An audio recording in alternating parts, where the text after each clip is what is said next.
Folks, thanks for joining us today. My name's John Dubas with Premier Marketing, and we'll be spending the next hour or so discussing some hints, tips, systems, whatever you want to call it, on planning for this coming year. You'll notice from the title of today's presentation that if we speak to 2021 OEP and Beyond, there'll be an emphasis on the Medicare arena, but this program could be applied to any insurance program and any of the programs that we offer here at Premier Marketing as well. Today's presentation has a lot of slides in it.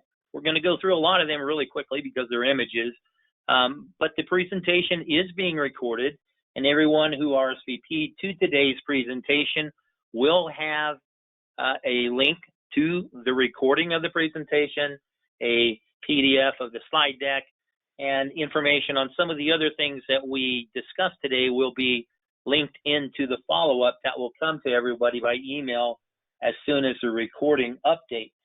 You'll notice in the system that there is a section at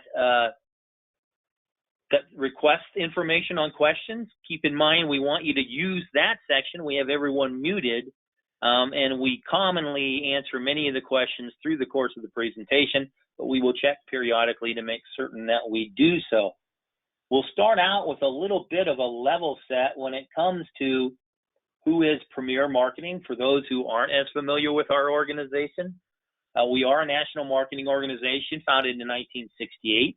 We're part of the Integrity Marketing Platform with offices across the country, serving as an insurance wholesaler, providing insurance products to the public through independent insurance agents and agencies such as you. And we do so through an arrangement that has contracts at the highest possible commission levels and recruiting contracts available to those who qualify. As I mentioned, being founded in 1968, we recently celebrated a milestone, and that's our 50th anniversary.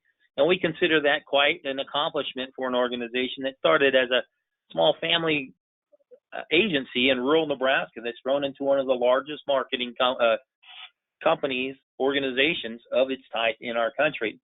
We do so through a full portfolio of insurance products that include the Medicare programs of Medicare Advantage, Medicare Supplement, and standalone Part D prescription drug programs. But we also have a full portfolio of life insurance and annuity products, final expense life insurance and pre-need plans, long-term care, short-term care programs, disability income plans, and the ancillary benefits that cover such needs as dental, vision, hearing, critical illness, cancer, hospital indemnity. When you look at the Medicare Advantage portfolio, you'll see it's very large, has the national carriers in there and many of the regional carriers that can make a difference for you in your market. And that same philosophy carries over into the standalone Part D arena, where those national carriers and strong regionals are there for you through our organization. When you look at Medicare Supplements, once again, a robust portfolio. We have specific programs designed to support this area of the Medicare arena as well. So watch for those in the emails that we send to you periodically. And when you look at the ancillary products, you see the leaders in each of the categories that were listed. We have also recently brought on a telehealth program through MD Live as well. So different ways of supporting some of the base programs that you have for the medical programs, but also a means for you to prospect in a different fashion, add additional revenue streams to your agency, and most importantly, serve the needs of your prospects and your clients. When we look at the Medicare Opportunity overall, you don't come on a program like this without someone speaking to the silver tsunami, the aging of the baby boomers, 10,000 plus people a day, one every 10 seconds. But if you look at it just from an age perspective, you're missing a part of the market. And that's actually, you have to take into consideration, how do you deal with the folks that age into Medicare or are eligible for it and don't take advantage of all their benefits when they first become eligible? They may delay it for one reason or another. We're seeing an increasing number of people that we refer to as the working aged, turning 65. They're still working for an employer that may give them benefits. So you have some different things that come in to play where the total number of people in Medicare based on age is a smaller number than advertised, but then they don't always speak to the folks that are under the age of 65 and access Medicare benefits because of disability. and that's about 1/6 to 1/7 of the population. So it's a good chunk of people that more than make up for the people that don't access all their Medicare benefits when they're first eligible, because these folks really need the coverage, and a lot of it is due to pocket expenditures. They really can't afford a lot of the treatments that are out there that have made them disabled, and so we need to make certain that we have a portfolio that encompasses the needs of the entire market that we're pursuing. What segment of that market may be left to you, obviously, but if you look at the entire Medicare market, you've got 2/3 of the population that has more than 3 chronic conditions, so we need programs to address that. And we also need to help them with their budgeting, because the population does have some challenges to their income and to their assets, and the things that we can do to aid in that area. Taking advantage of programs that fit into a budget really helps the folks that we visit with, so we want to make certain that we do what is right for those folks, but also have the programs out there that can help us. This is especially crucial throughout the remainder of the year, when people's thoughts may be not on changing their programs, even though many do, and many of the folks that we deal with are the folks that are moving from one service area to another, are under the age of 65 and haven't been approached. But there's a ton of folks out there that really need our help based on their health and their monetary process, because everything's a choice. They don't have to do anything if they don't choose to. They don't even have to pick up or keep the optional Part B coverage. The vast majority of folks do, and then they'll look for some other coverages in most cases, many of them just deferring to picking up a standalone Part D program to help them with their medications.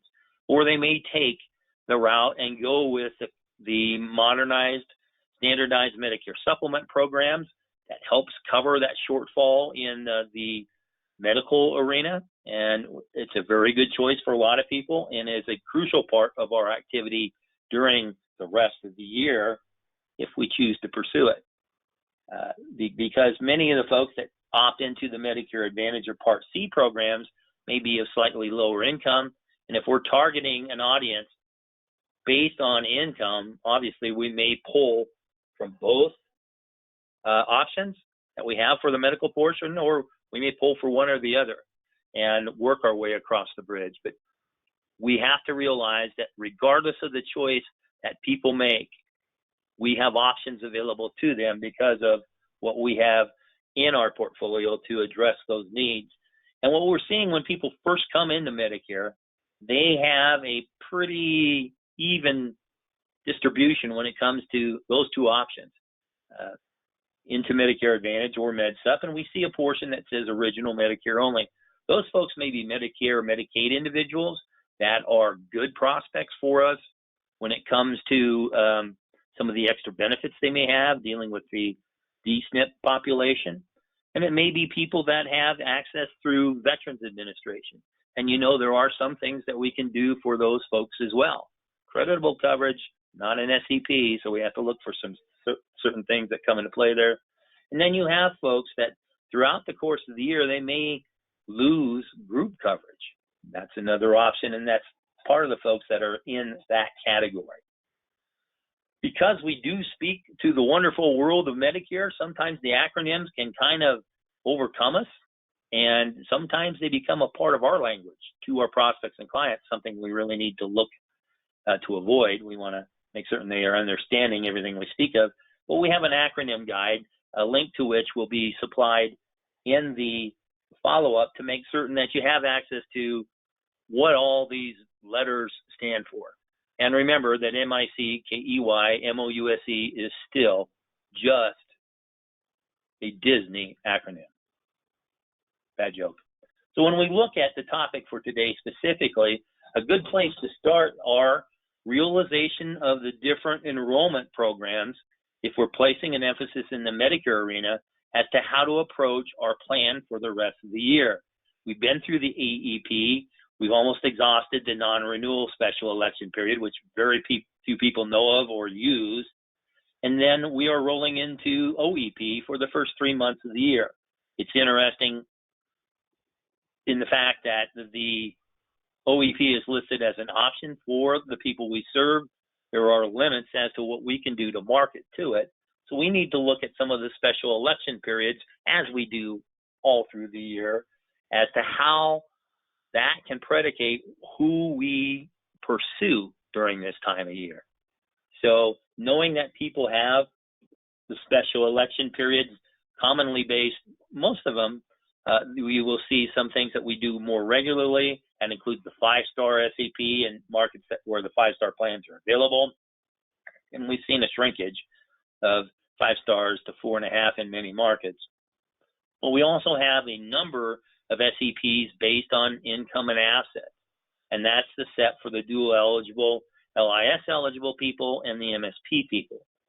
Notice I threw in a whole bunch of acronyms there. We're talking about the low income subsidy extra help programs and the Medicare savings plans, which are very common throughout the country.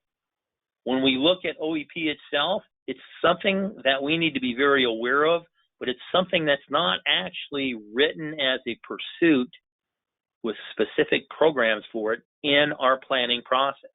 Because when you speak to the open enrollment period, yeah, it's the first 3 months of the year. This was restored back in 2019 for some of us that have been around for in the old days, pre-MIPA. Well, we didn't have to worry about this, obviously, because we didn't have to worry about enrollment codes. But this is a period that we would look at and help people determine whether or not they made the right choice during AEP. And that is, in many circumstances, a personal decision, but in some cases, people haven't even looked. But to the point of OEP itself, it is an option that is limited to certain people. And it's basically the folks that have MAPD plans now, because it gives them a one-time election period to make a change from one Medicare MAPD to a different MAPD. It gives them an opportunity to go from an MAPD to an MA-only plan, dropping the prescription coverage, and vice versa. The only way that this option will help someone get additional or get base prescription drug coverage is that switch from MA-only to MAPD, because the switch from an MA-only to a different MA-only plan still exists. Some people will want to pick up a prescription drug coverage based on, boy, they actually discovered something and some changes that are there. And then, of course, you can drop any of the MA programs, MAPD or MA, and go back to original Medicare and pick up a PDP program if that's in the best interest. There are certain stipulations that a beneficiary can use if they're enrolled in original Medicare. If they have original Medicare, they can't use the OEP period to switch to an MA plan. It's not an extension of open enrollment. And it doesn't apply to folks that have an MSA, the Medicare Savings Plan, or different type of Medicare health plan, such as a Medicare cost plan. They may have different things that we could look at in those regards. Keeping in mind, as I mentioned before, where Medicare supplements are an important part of planning, it may be not just because you're writing those plans, or it may be because these programs don't apply to lock-in. They have different stipulations in different states. There may be an anniversary clause, there may be a birthday clause that deal with guaranteed enrollment or guaranteed acceptance into the programs, the different Medicare supplement plans, but it is not a process where they have to deal with lock-in. They may have to go through underwriting, but they still got that option. And so we also have the folks that have just a PDP program, and they look at this as an opportunity to pick up the additional medical coverage. Keep in mind, you can't do that under OEP. There may be different SEPs that come into play, those special election periods. This period basically really limits what a broker can do when marketing these programs. We see some of the information programs out there from CMS and Medicare.gov and some of the carriers, like with Medicare Made Clear, that speak to OEP and educates people on that process. We as brokers can't do that. We've seen a couple of ads already talking about solicitation on Facebook primarily, that I've seen them, where the insurance company or insurance marketing organization, agency, whatever it happens to be, is speaking to OEP and the options that it gives a person to change. Technically, can't do that. So I guess everything's legal till you get caught, but that's one asking for it. So for someone who's looking at AEP now, brokers and agents can't engage in activities that use that time period as an opportunity for additional sales. So people who call or contact enrollees have made a new plan selection during the AEP, so they can't do it as to someone who shifted out of their book for this. You can't target marketing material that tries to illuminate who this personnel is.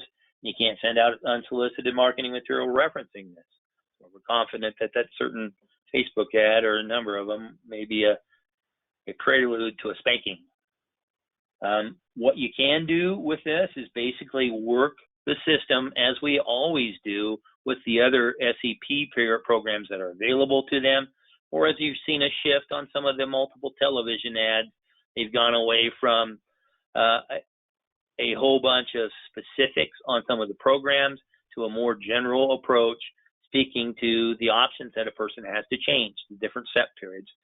OEP is not mentioned in any of them. So we still have that opportunity to do what we usually do and work with the people that are most common to new ideas, most commonly receptive, I should say, to new ideas and what they can do to get a change in coverage.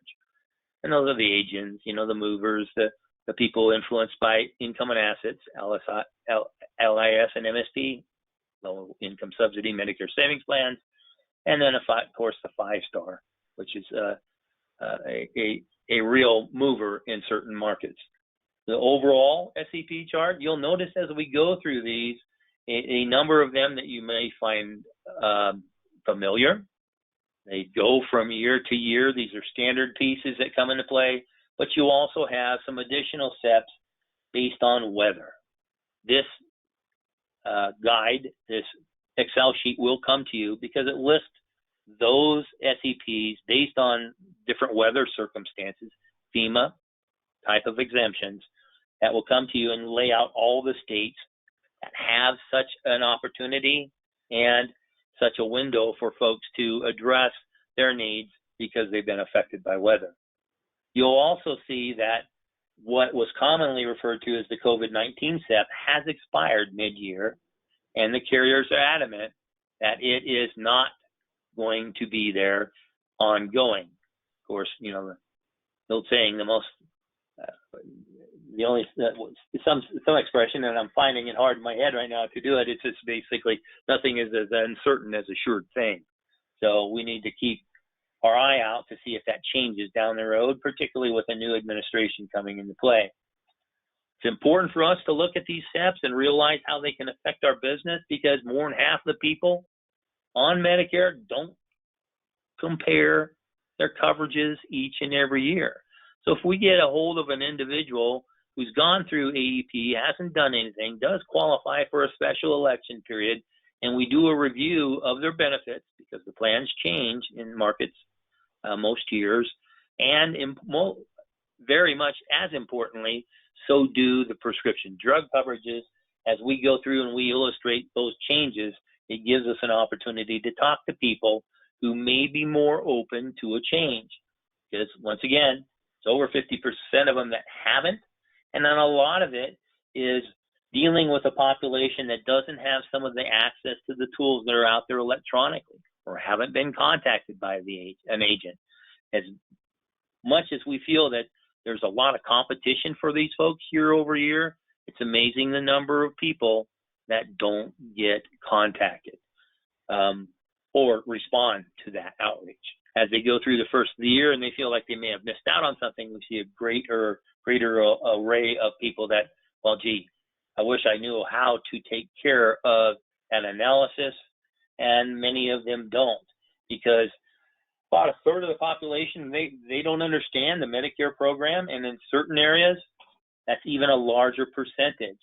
So we need to look at certain segments of the market as well and concentrate on those if we choose to do more of a rifle shot approach to our marketing. And it's important to note that the majority of people on Medicare don't use Medicare.gov. Many of the marketing organization, such as ourselves, and many of you contract with different comparison products that are out there. In our instance, the programs that are part of Medicare Center, that gives us a way of making certain that people have knowledge of the products that we're offering and the benefits that they would get by considering and enrolling in those programs should they be eligible. There's a number of reasons why some folks haven't done it, but part of it is, hey, it's an opportunity for us and we can really get out there and pursue it. So as we start the year, and it's pretty close, so you need to put a pencil to paper for this pretty quickly, and we consider just what is a goal. You know, what are we searching for? Realizing that setting expectations for ourselves and writing it down can be very, very influential in our success in the coming time period. And that's something that really helps us concentrate on our business by writing it down, setting specific numbers out there to do it. And in many circumstances, we'll see some pushback saying, well, I don't know how to categorize it. I don't know what to do with it. Go through and talk about that. What do you want to achieve in this business? You're looking for, obviously, the monetary portion of it, which can be very lucrative. Are you looking for that intrinsic reward, that internal satisfaction from helping people? And how do you envision yourself in 6 months? That's going to take you right into the point of time of this year where we start to look at planning for AEP for this coming year. And while those plans may not differentiate themselves very much from one or the other, there are certain opportunities during AEP that is more of a direct involvement that we really need to be aware of. And we have to consider, are we going to do that again this year, next year? Are we going to plan to do it 3-5 years from now? How's some of the legislation going to affect what we're going to do moving forward? Well, we can plan on what we know now, and that's what we're looking to do. And it's important to set those expectations where it's a realistic goal and a stretch goal to find out what our number is when we come to look at the different product sales based by segment or based by our sole concentration in one particular area. And a lot of that is predicated by the money we need to make to cover our bills, the monies we can expect to make out of setting those goals and how they would affect those bills. And then, of course, that stretch goal, looking at it, what kind of money would you like to make? And we're not cold-blooded enough to think that we got to make money above everything else, but it's a good parameter for us. It's a way to keep score, and it's a way for us to help accommodate not only our personal satisfaction in our work world, but dealing with our personal world in the avenue of taking care of our folks.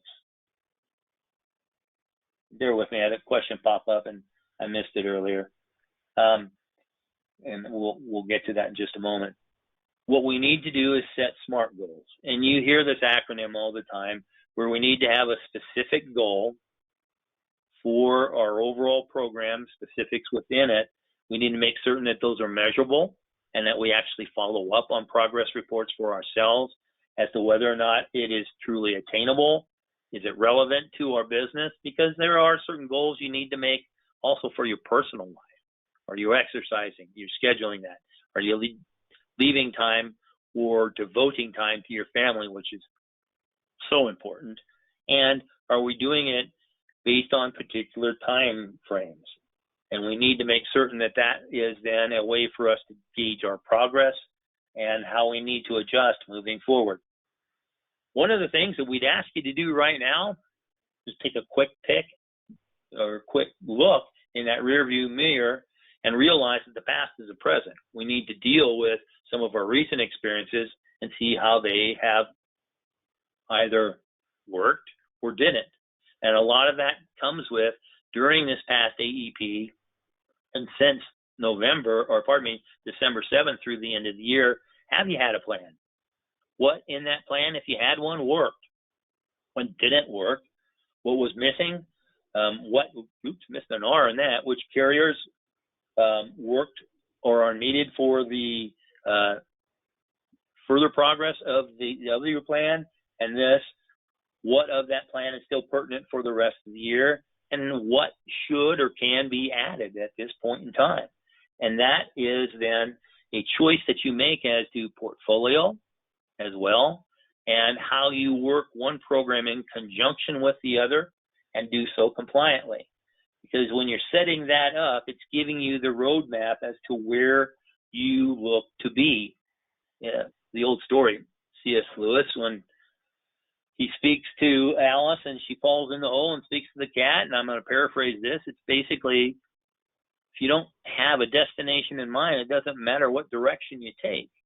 And that can really put more mileage on your car and your life, and it's something that, quite frankly, we need to address and make certain that that plan is in place, because the whole expectation of this is to get in front of the buyers we need. So we need to analyze your personal situation. And this may be enhanced or compressed because of today's environment where so much is virtual. If you're working on a local basis, that limits a lot more of your prospect size, but it gives you an opportunity to reach into your target market and speak to other organizations that are serving your same population and work with them to deliver your joint messages. We'll get into that in detail in a moment. And then, of course, a lot of that approach is predicated on the products that you have as part of your portfolio.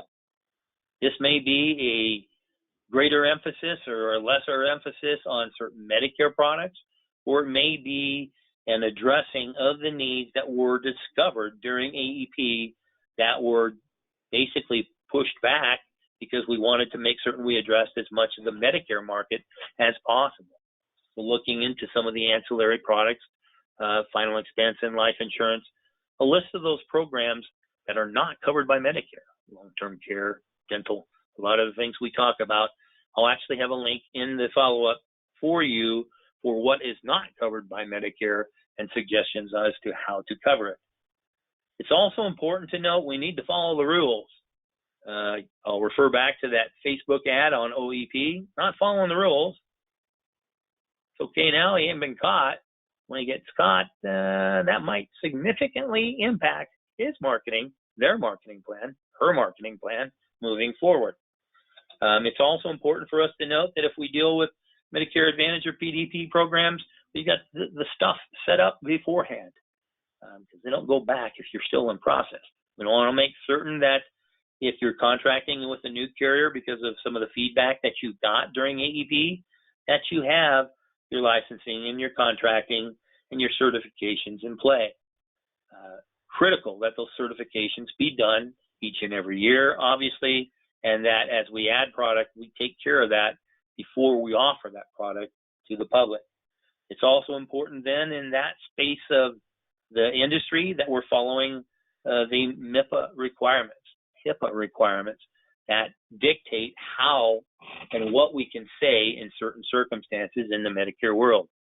That gives us then the opening and the realization that there are products outside of the MAPD or PDP world where we can market differently. And how do we put those into our marketing plan? It sucks. No lock-in, not bound by some of the regulations you see on MAPD, PDP, but in many circumstances, they bring up the question of drugs. So you got to watch that. Long-term care products, hey, you're not limited anytime. You have additional certifications, take care of some of that. But we need to make certain that we address that need as it arises.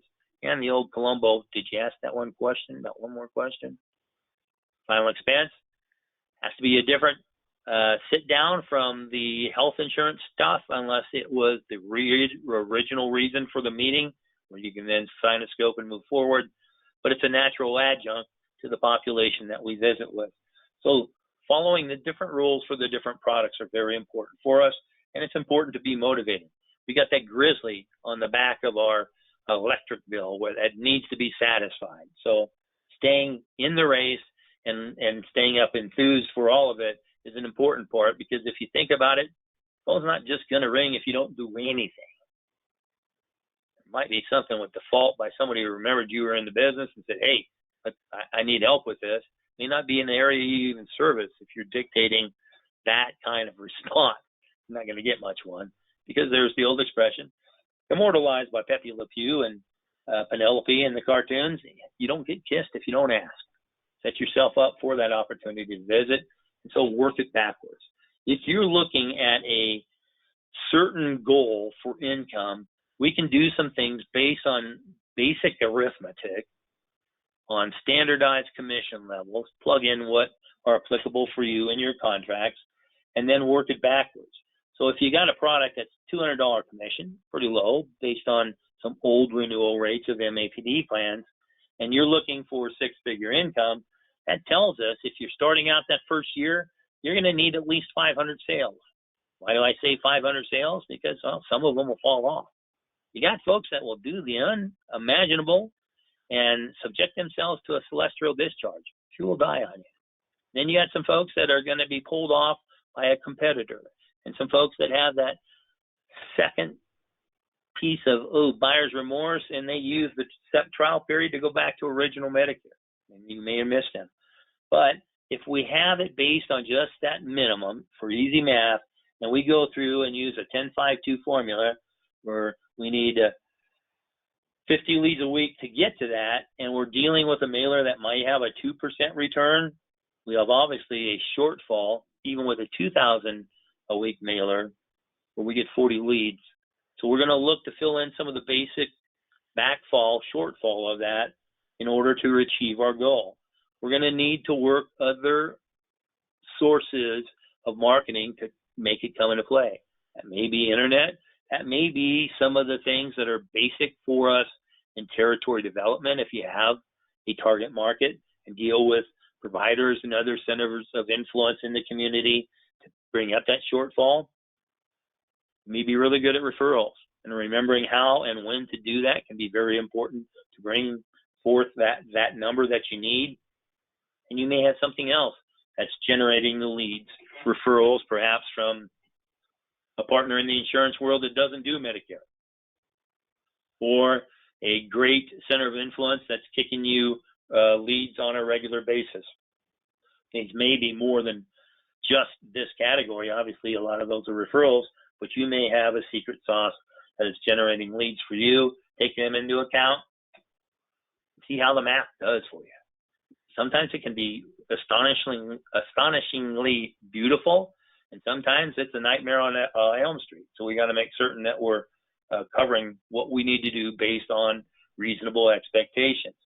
And when you look at that, it's important to review those sources time to time throughout the year. You may change influence on how you are dedicating your time to one reason for one program or another. And it gives you then some things that a lot of these are time-tried efforts of getting in front of folks. And so you're going to see some of that return tweaked a little bit because of the pandemic and because of social distancing.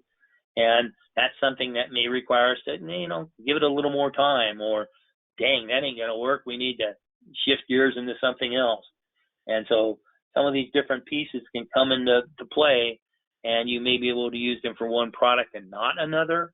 But utilizing an entire prospect pool gives you greater opportunity to get those leads you need each week to translate into appointments and sales each week to hit your annual goal. So one of the things that we look at in the little part of the world that, well, not little part of the world, an emphasis on the Medicare arena, well, look at some of the categories that fall into play there commonly. And there are agents that will concentrate on Medicare Advantage in lieu of MedSup and vice versa. I would strongly recommend that you be aware of and be able to address either of the principal means of covering the medical expenses, but that's up to you. I think you'll lose out if you don't. There is also then the life insurance component that many people work in this world. We have the great postseason game plan program through Legacy Safeguard that helps with final expense. The folks in the life insurance arena have different formulas and areas of attack for you as well. And that may be a session that includes hybrid life insurance that helps deal with some of the long-term care and short-term care opportunities. That's something that we need to discuss on down the road with the subject matter experts there. And then there are, of course, the ancillary products that are common with either of the base medical, so the dental, vision, hearing programs. There's also the programs that help with hospital indemnity or critical illness programs that really alleviate some of the financial pressures put on by non-medical expenses. Some folks, man, he's got a Plan F. He's been on Medicare for 5 years, so he still has the Plan F he had. He's going to continue that. We may look at other opportunities in the Plan F world for him, but what you're talking about with a hospital indemnity, that's for Medicare Advantage. Not necessarily. It's many times targeted on that daily hospital copay or per stay copay with Medicare Advantage, but a lot of that deals with taking care of that shortfall so you don't have to deal with non-medical expenses or having an additional pool of monies with whatever your base medical coverage is to take care of those programs. But this then gives us a layout that we can use to calculate that number, what we expect on a weekly, monthly, quarterly basis to achieve our goals based on this spread of products. You also have an opportunity and a need to break down your month into at least the 4-week period and create that goal on a weekly basis. You can push back to a daily basis if you want to, but there are days that you concentrate perhaps on setting appointments, speaking to people telephonically that you haven't visited with before, as opposed to running a 14-appointment day or whatever it happens to be. We need to take that into account and realize that how that can affect our monthly goals as we go into the overall year program. Part of this too is predicated as to how good are you? Are you new in a product area where you're not as confident with your closing skills? Is that something that improves over time? Generally it does, particularly if you study and dedicate the time to it. And you'll see in many circumstances, having those same number of leads, well, as your closing ratio goes up, so is your need for additional leads to hit that particular goal. I'd always leave that as a little bit of a gotcha moment where I'm not adjusting my goals, particularly because my closing skills have improved over a short time period. But look at how that can then affect how many appointments you need because you're getting better. Or you're also not only being more proficient in the product that you have as your point presentation, but also the ability then to pivot to additional sales that may be available, even during that initial healthcare appointment. Because if you're in the Medicare world, I don't care if you're doing MedSups or MA, I'd send a scope of appointment because it gives you an entree into those other health products that you can discuss during that same appointment, but it also reminds them that you have a full portfolio and gives you the confidence to do that pivot point as well. So some things that can come into play there that can be really helpful for you, even in that first appointment. So it's not just closing skills, it's the ability to transfer that sales activity, that sales focus to another product. Some of us are faster than others. Some of us need to take into account windshield time, where some of the rest of us are virtual, which really spreads open your day, obviously. So we need to take that into account when we're planning the number of appointments and the closes and the translations that we have in order to reach the goals. Some of the things that can affect our daily activity, and this is one of the reasons why certain people will go captive because they have help with some of these areas, or they need to make certain that they're setting up separate protocol and different mechanisms that can help generate these leads. Because you're prospecting, you're setting the appointments, you're training, you're going through training and development, particularly if you're expanding your prospects options for other programs through you.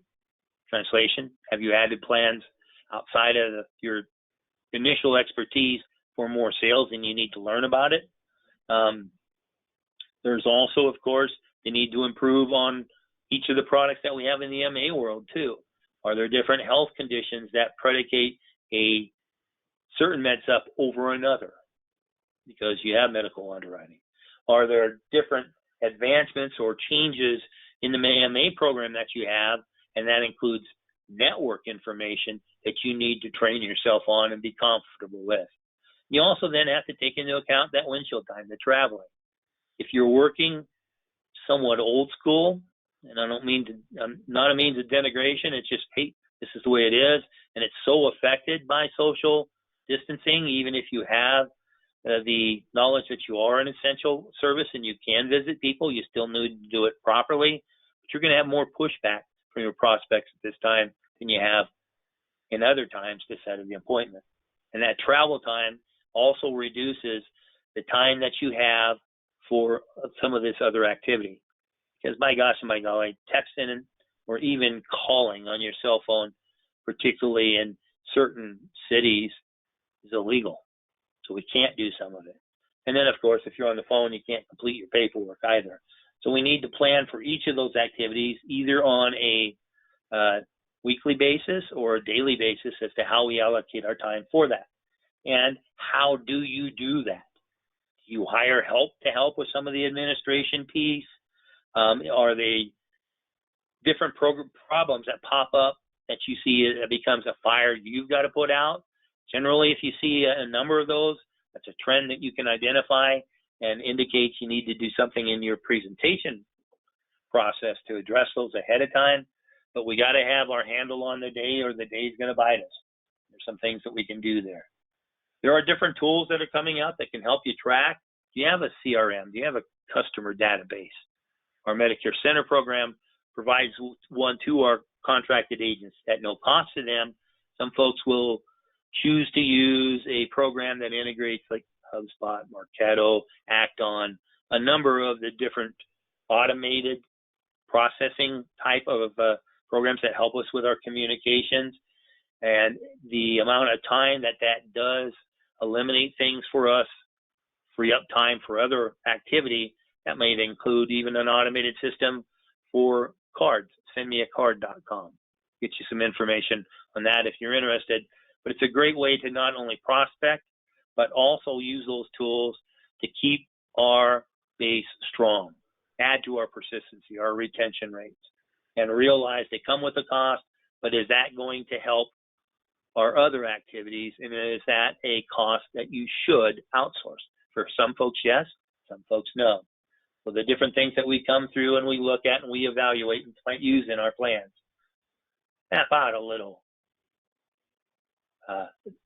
way of spending your day throughout the calendar. And it's important for us to allocate those times based on the areas that we're in. If the time travel in a live appointment is an hour because we're more rural, or we're going from one part of the metroplex or an urban setting to another and traffic has a factor, that is an important point to come into when it's time to set our appointments or our activity things, because it's a variable that eats up time but needs to be put into the schedule.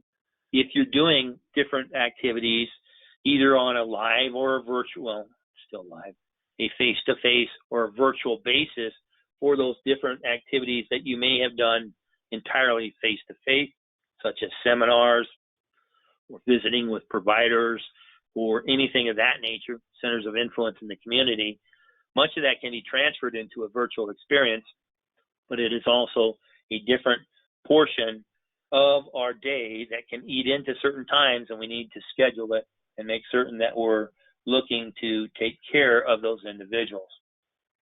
Then we got to hold ourselves accountable. For those of you that are married, you got an accountability boss in the same household in many circumstances. Or you may be part of a partnership where you need to do that in conjunction with your partner. Or if you're your own boss, how are you setting up different things there that can be translated over into an organization beyond a solo proprietary arrangement, where you need to have that legal protection for you in play? Have you set up that LLC, that limited liability corporation, that helps you separate your personal assets from your business assets, and maybe enable you to sell the business more easily in the future should it come to that as well? The most important point is, hey, we got to hold ourselves accountable, because that's your basic end boss. You may have made commitments to different companies or different organizations for different things, but it boils down to the person that holds the fire to your tuchus. That's you. And remember, everybody's got a plan until somebody gets hit. You need to be flexible, but you also need to give yourself the time in order to get the data that's necessary to see if those programs are working for you. Remember to constantly develop yourself, because it's going to help your closing, it's going to help your management skills, it's going to help your knowledge of the products that can help you sell multiple products. And that includes making certain that you attend the carrier trainings for your markets, because no matter how good we are, we still have to ask some of those same questions when it comes to the provider directory and that sort of thing in different parts of the country. And we go to the same sources that you do normally, the folks in that market with those people, with that carrier that can deliver that information succinctly and accurately. And then, of course, the retail website type of support, it's important for us that if we've done that, we make certain we satisfy all the requirements in order to maximize our return on that investment, and how that is a continuing activity throughout the year, and how we can incorporate that into our overall grassroots marketing through those centers of influence in our target market. And remember, a lot of that was done telephonically to start anyway. And many of these centers of influence have a way of reaching out to the population they serve electronically that you can piggyback on as well. It's really important for us to have our low-income subsidy and Medicare savings plans information available to us if we're particularly if we're working the Medicare Advantage world, but even if we're working Med-Sup, to see if there is an opportunity to change some of those folks. Because it's not just lock in, it's lock out. You're stuck. If it turns out to be a bad plan or not as good of a program for you and you need to change. We need to also make certain that all those electronic tools that we use, that we have, that we're proficient on, and we can use those to our advantage to sell more quickly and more accurately and more compliantly as well. You got to make certain if you've added all these additional carriers or looking to add additional carriers based on your AEP experience moving ahead, well, you satisfied the certification process for those as well, because it is per carrier.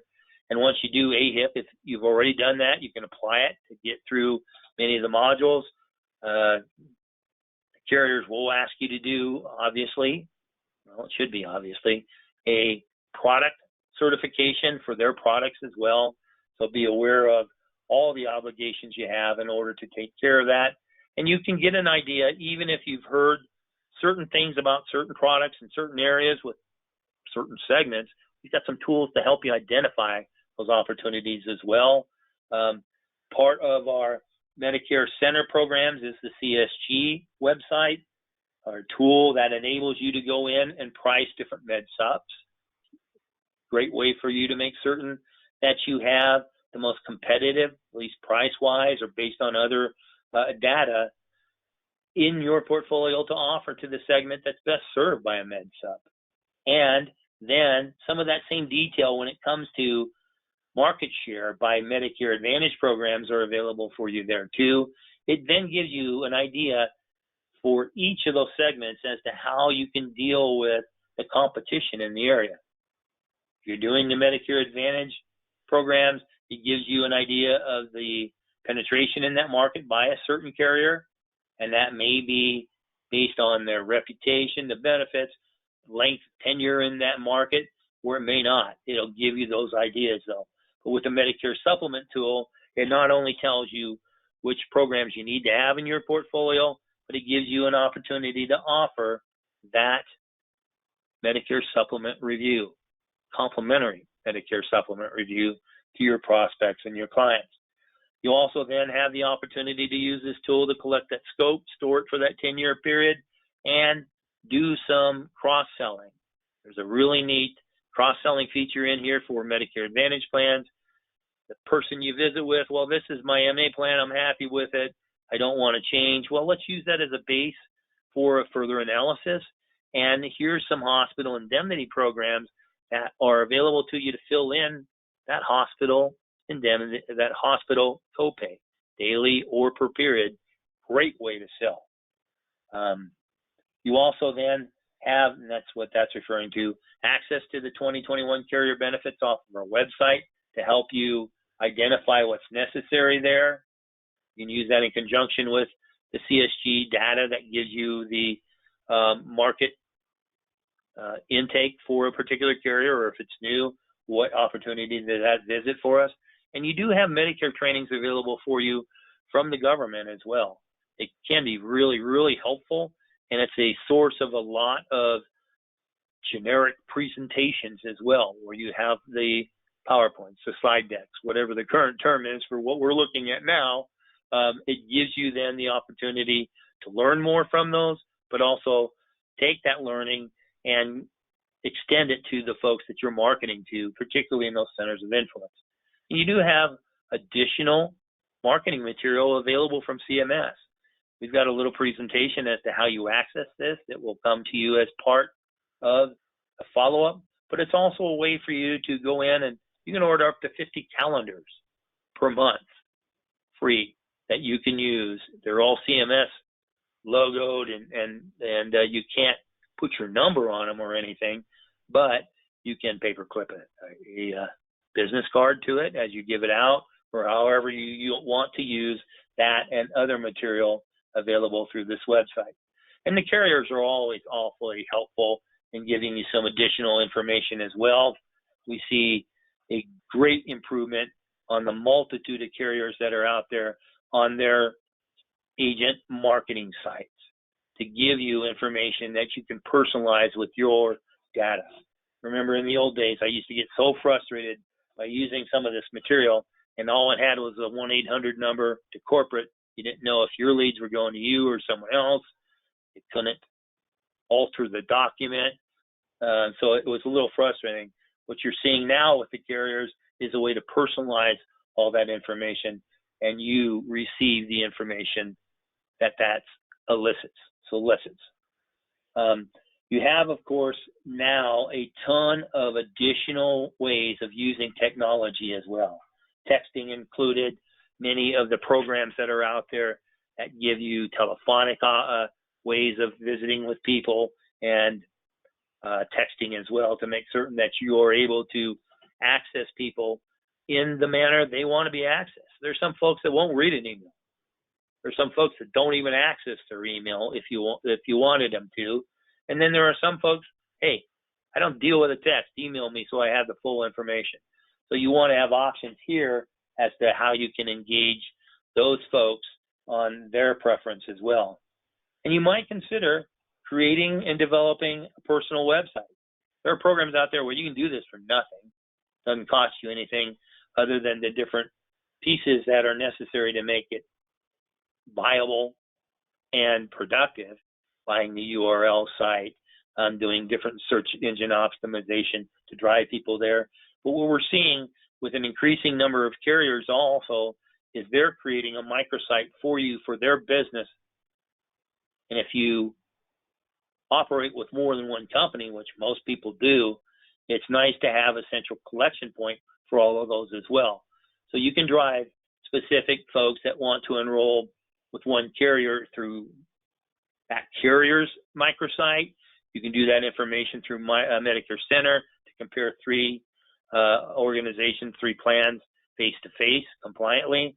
Or you can also put a ton of that information on a personal website and gives you the ability basically to set up a professional image and drive business with this tool.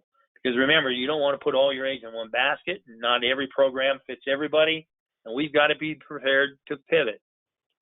But have you ever thought in March of this past year, the world will be so changed?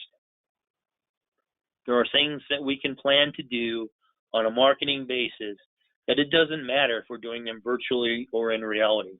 Because if we have to do them virtually and we're utilizing a center of influence in the community, they're dealing with it too. They need our help.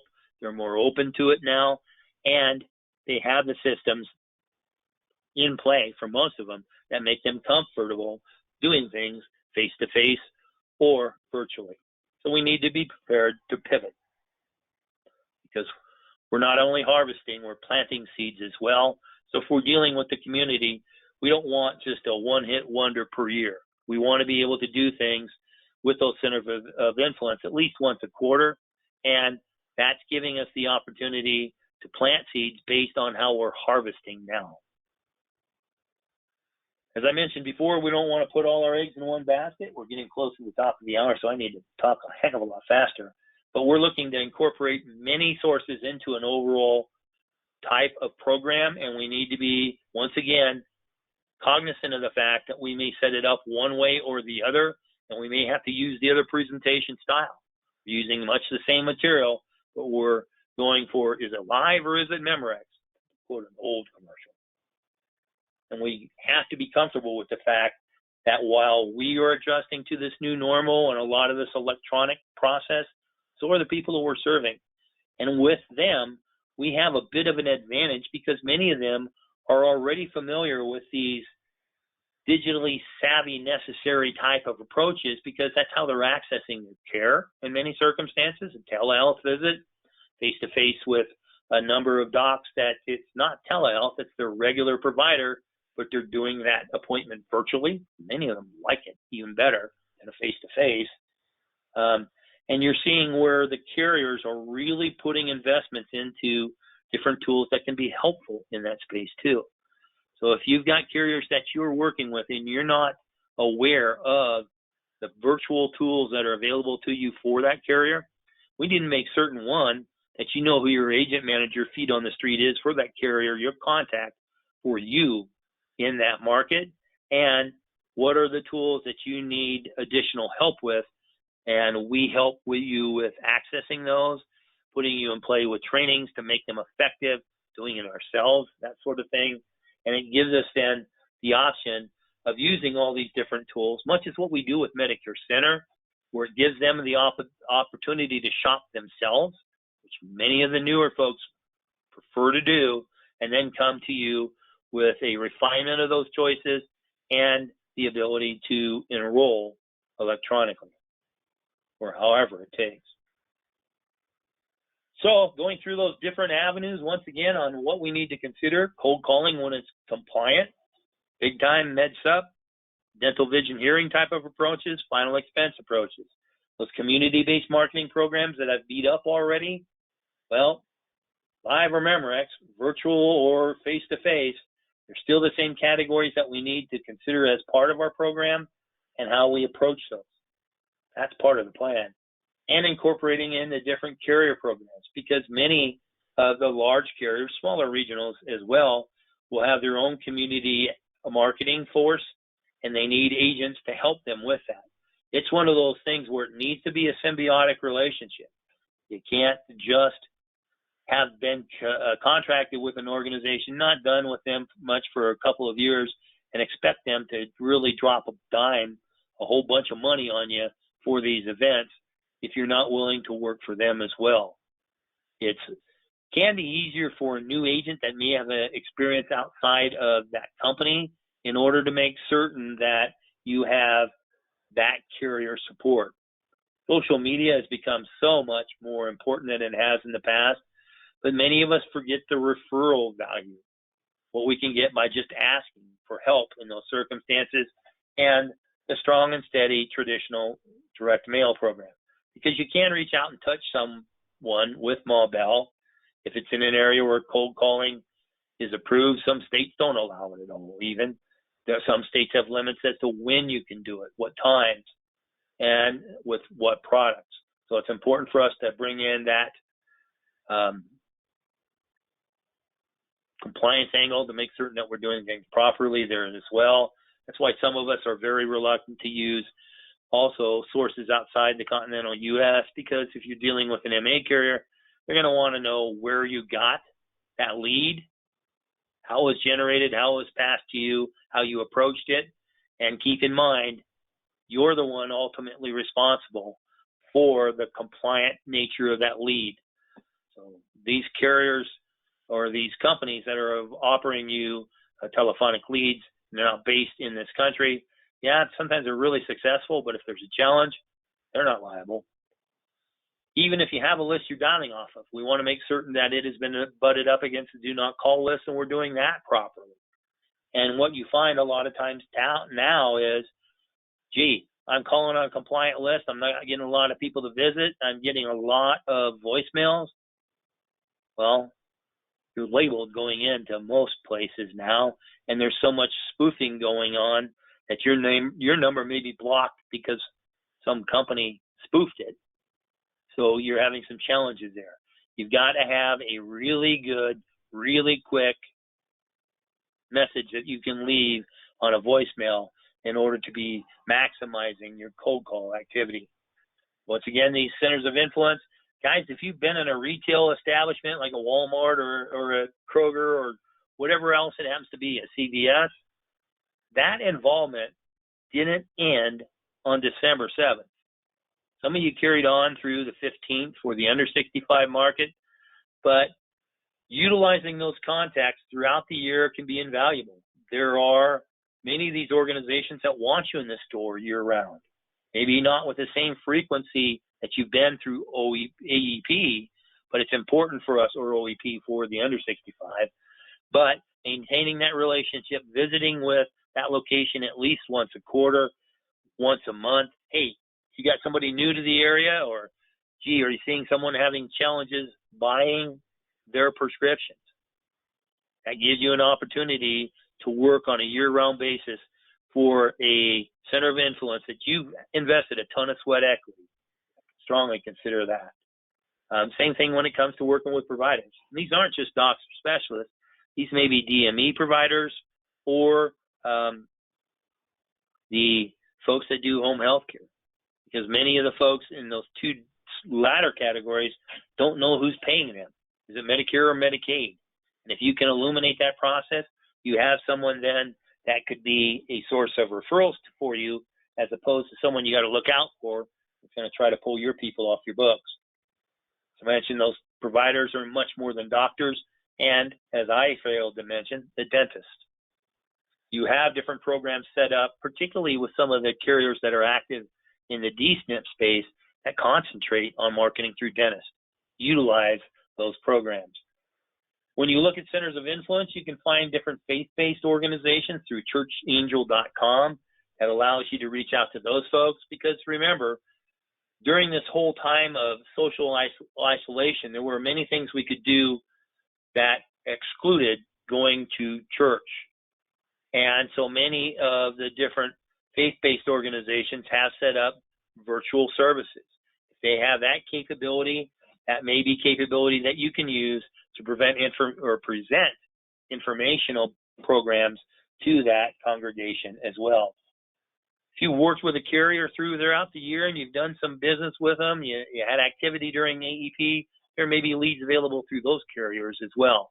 So it's important to stay in communication with the companies we work with as well in order to maximize our involvement and your lead flow from those organizations. Social media, hot terms.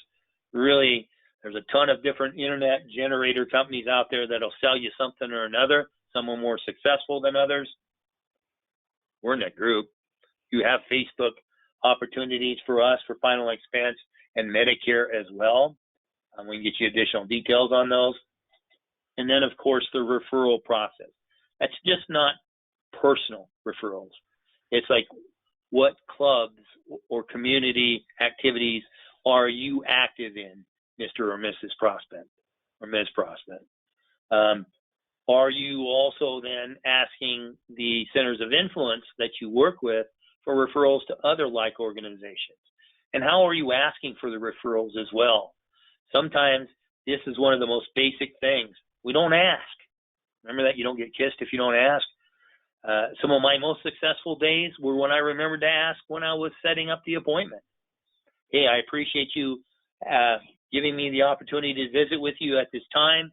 I'd like to ask a favor of you. If you know of other people that could benefit from this information, have them online as well, if you're comfortable with that. Most folks are, because many times the people that you're asking to come on the line with you or be at the appointment with you, they may have questions you didn't think of. And it may be an opportunity for them to improve their situation as well. And you'd want to do that for your friends or family, won't you? So different things. Set it up front. Ask for different things throughout the year. Can you think of anybody that would benefit by this particular portion of the program? Keep that in mind. And then at the end, there are different techniques where someone will say, hey, I want you to get your address book. A lot of the folks still have address books in the age demographic that we deal with. Put my name and number in there.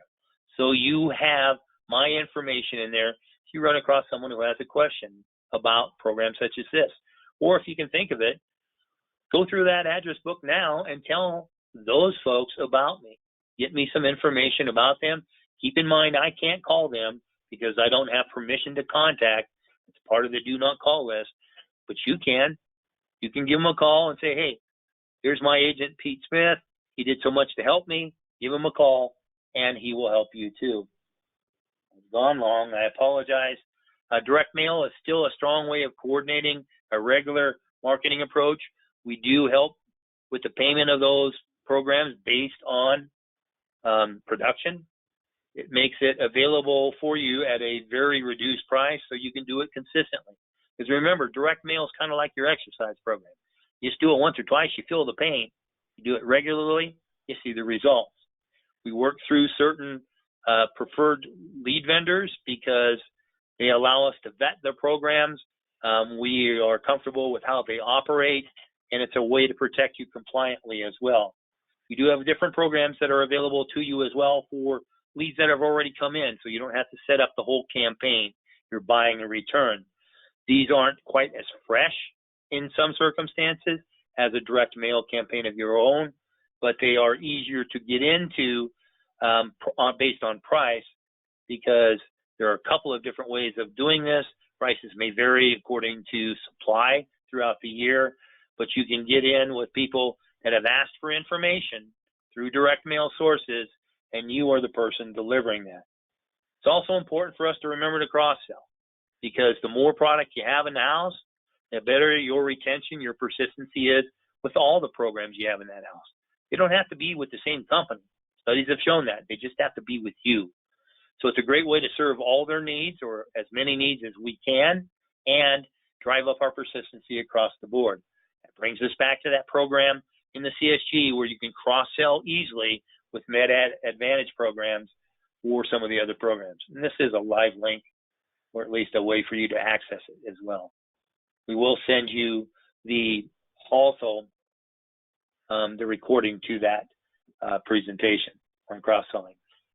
One thing that you need to consider, and it's an important part of your life and who you are, and that's your volunteerism within the community.